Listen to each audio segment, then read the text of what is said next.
In late January 1959, a group of 10 hikers from the Ural Polytechnic Institute set out on a trek through the remote Ural Mountains in the Soviet Union. They were led by 23-year-old Igor Dyatlov and included 8 men and 2 women, all experienced outdoor enthusiasts. Their goal was to reach Otorten, a peak known for its harsh conditions and difficult terrain.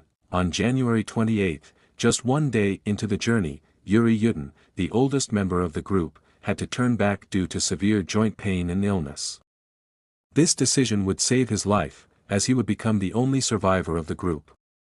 The remaining 9 hikers pressed on, undeterred by the challenges ahead. By February 1, the group reached the slopes of Kholat Syakhl, a name that ominously translates to Dead Mountain in the language of the local Mansi people.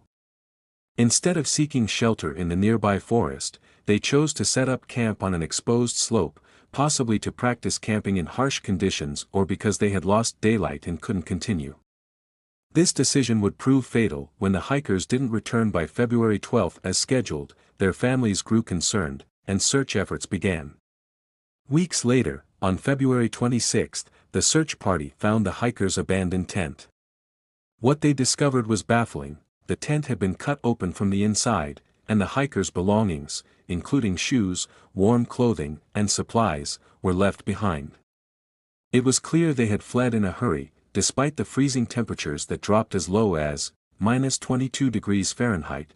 The first 2 bodies were discovered under a cedar tree about 1.5 kilometers from the tent.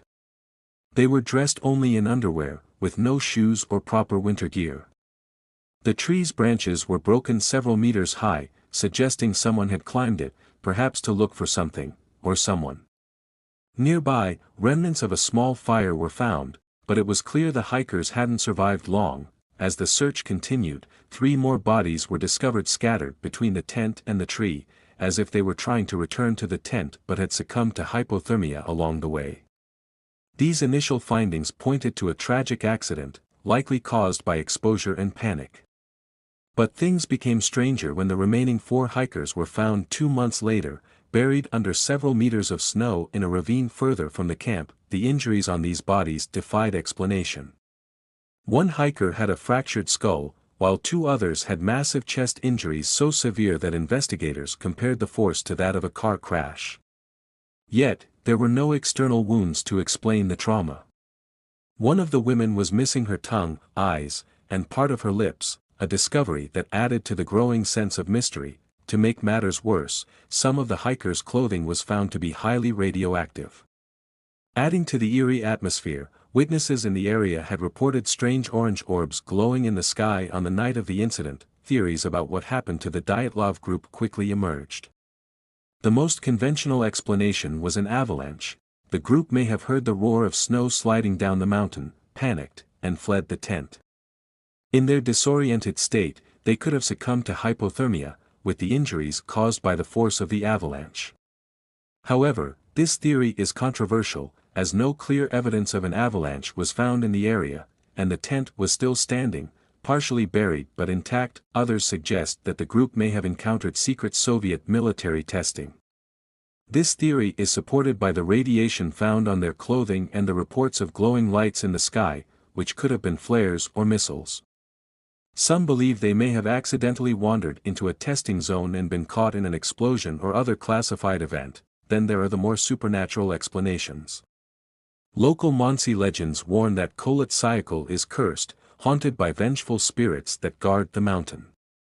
Some people speculate that the group encountered a yeti or other cryptid, which explains the traumatic injuries. Another theory involves infrasound, a low-frequency vibration caused by wind that can induce panic and hallucinations in humans. In 2019, Russian authorities reopened the case and concluded that the most likely explanation was an avalanche. However, this conclusion has been met with skepticism. Many believe it doesn't account for the bizarre injuries, the radiation, or the behavior of the hikers. To this day, the Dyatlov Pass Incident remains one of the most chilling unsolved mysteries in modern history.